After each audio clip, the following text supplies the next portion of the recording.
Je suis dans les 200 les plus écoutés. Et bah dis donc. Mais je me dis, waouh, mais c'est qui tous ces gens qui m'écoutent que je connais même pas? S'ils savaient que j'étais là posée chez moi en train de regarder mon jardin.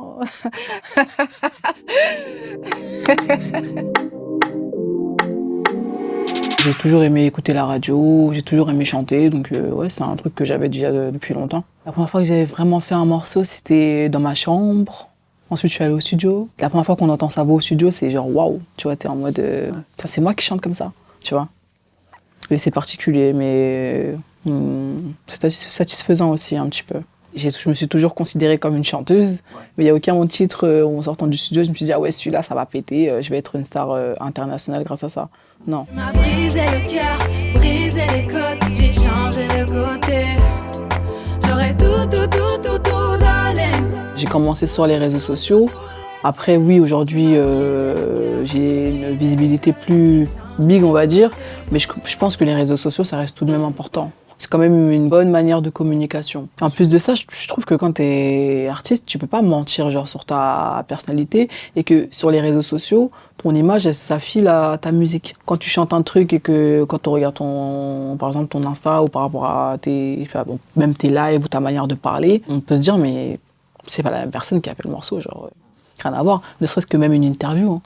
Tout ça, c'est de la communication et c'est pareil.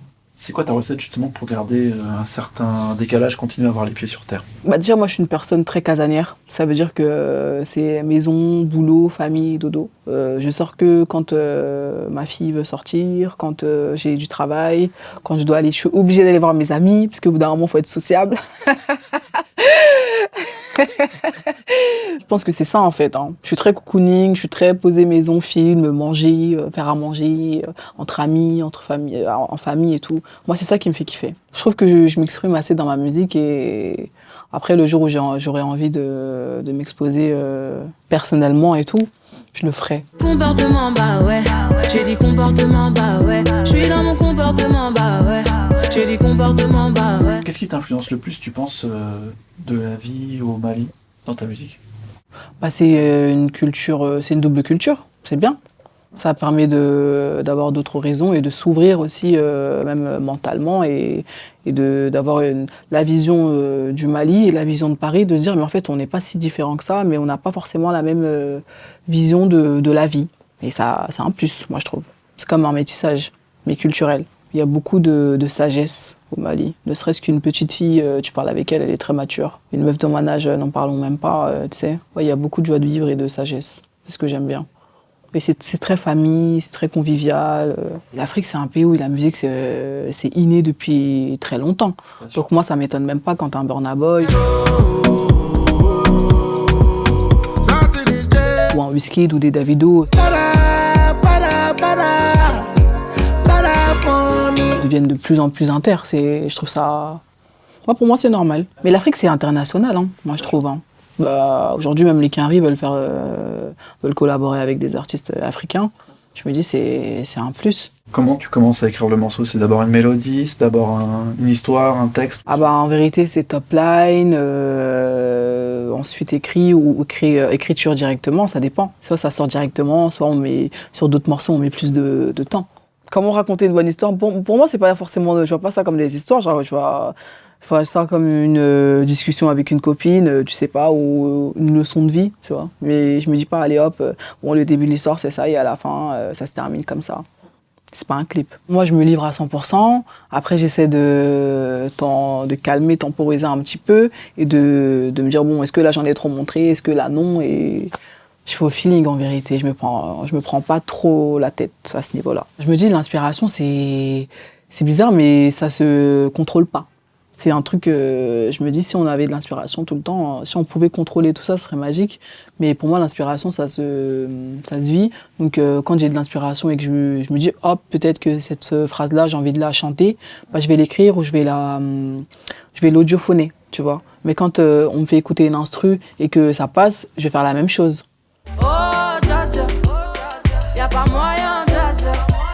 J'suis pas ta cata, dja dja. Genre, en katana, baby, tu dettes ça. Je me prends pas la tête. Quand j'ai pas envie de faire le studio, j'en fais pas. Je me mets pas forcément de deadline ou quoi que ce soit. Je me dis juste, là, quand je vais aller au studio, je vais chiller, quoi. Ça va être en mode bonne ambiance, on va se poser, on va raconter.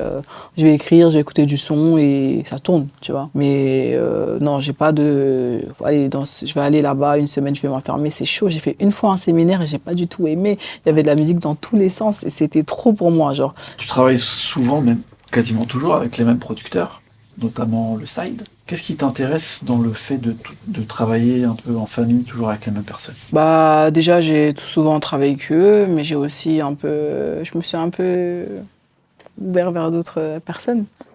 Et bon eux, bah parce que je trouve que bon pour l'instant, en tout cas on s'entend toujours bien pour l'instant. Et musicalement ils me connaissent, donc je me dis pourquoi pas. Et en plus je trouve qu'on fait pas tout le temps la même chose, on arrive à se différencier des morceaux précédents. Du coup bah j'aime bien. Et qu'est-ce que tu recherches alors avec d'autres producteurs? C'est des couleurs différentes, bien sûr. Bah moi, c'est ça. De toute façon, c'est que des couleurs différentes que je cherche. Mais je cherche surtout quelqu'un qui arrive à me comprendre musicalement. C'est grave important. Tu sais, tu peux faire de la bonne musique et être le meilleur, etc. Tant mieux. Mais c'est bien qu'il y ait une alchimie dans le studio. Je fais ce que j'ai envie de faire. Je chante, on me laisse quand même la place. Et c'est aussi, après, à moi de laisser la place à l'équipe. Il y a des producteurs comme ça qui t'ont étonné? Ouais, comme Julio. Par exemple, moi, quand j'écoute des instrus, je vois des couleurs. Et lui, je trouve qu'il est coloré dans ses instrus. Je sais pas, il y a un truc un peu... Les autres sont forts aussi, mais lui, je trouve il y a un truc chaleureux, genre, dans ses instrus. Bla bla bla bla pouki. Ferme la porte à la pouki dans le side. Bla bla bla bla pouki. Ferme la porte à la pouki dans le side. L'instru de Pookie, bah, après le side 2, c'est noir. Tu vois, je verrais leurs instrus avec un truc bien carré, avec un beau packaging et bien noir, tu vois. Alors que Julio, je le vois petit coloré avec, c'est pas comme un petit arc-en-ciel, une petite boule arc-en-ciel, tu vois.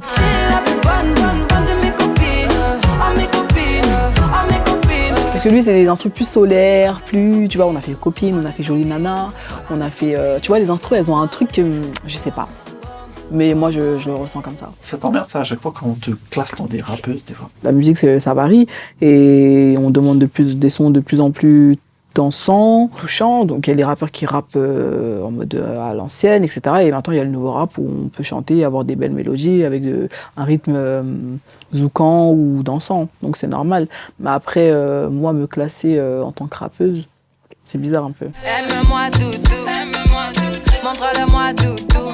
T'es mimi, dis-le-moi doudou. Prouve-le-moi doudou. T'as abordé ton 3e album. Ouais. T'étais dans quelle mentalité? Je sais pas. J'étais plus dans un entre-deux entre est-ce que je vais continuer à balancer la même recette ou je vais me laisser aller et juste kiffer le moment. Et je pense que j'ai juste kiffé le moment et des moments où je pense que ça se ressent dans certains morceaux comme dans Fly ou dans Hot. C'est des moods différents en fait. Et je pense que ça se ressent en tout cas dans l'album. Bah là, je voulais plus qu'on voit mon côté un peu chanteuse. Je me suis dit, bon, le précédent, il était un peu mouvementé, etc.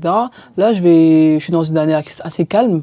Donc, c'est logique que les morceaux soient, je sais pas, un peu, tu sais, moins dansants et plus, il y a plus de mise en avant de ma voix. Je pense que j'ai plus voulu montrer mon côté chanteuse dans Fly. Et dans Préféré, ce que j'aime le plus, c'est le rythme, les paroles, le tempo, enfin, tout, quoi. Moi, sur le 3e album, là, j'ai trouvé qu'il y avait beaucoup plus d'ampleur sur les productions. En plus, tu as des featuring qui sont internationaux, anglais. Stormzy, tu as Miss Banks. Est-ce que tu as une envie comme ça d'aller vers une scène anglo-saxonne? Non, mais je trouvais que musicalement, ça collait bien. Et que même humainement et tout, ça avait entre Stormzy et Mrs. Banks. Ça collait super bien. Donc je me suis dit, pourquoi pas pour le 3e album, ce serait cool. Il y a mon équipe qui a contacté l'équipe de Stormzy. Et moi, du coup, j'avais directement dit que s'il était chaud, qu'il m'envoie un message et qu'on puisse discuter ensemble pour voir ce que j'aimerais faire. Je trouve que c'est mieux, le dialogue entre artistes, ça va plus vite. Je lui ai envoyé le morceau, il m'a dit « Ouais, franchement, j'aime trop la couleur et tout. » Et j'étais trop contente, genre. Trop dosé. Jolie nana, recherche joli Joe. Comment on fait, je suis pas très mytho. Moi j'ai le truc, je sens les pipeaux. J'ai envie que plus tard, si je suis encore là et que que quand je regarde mes précédents albums, je me dis ah ouais, j'ai vraiment fait ça et c'était vraiment moi-même. J'ai pas fait ça parce qu'un tel aimait que je sois comme ça et qu'il voyait plus mon style de musique comme ça. Je trouve que c'est grave important d'être fier de ses propres projets, genre.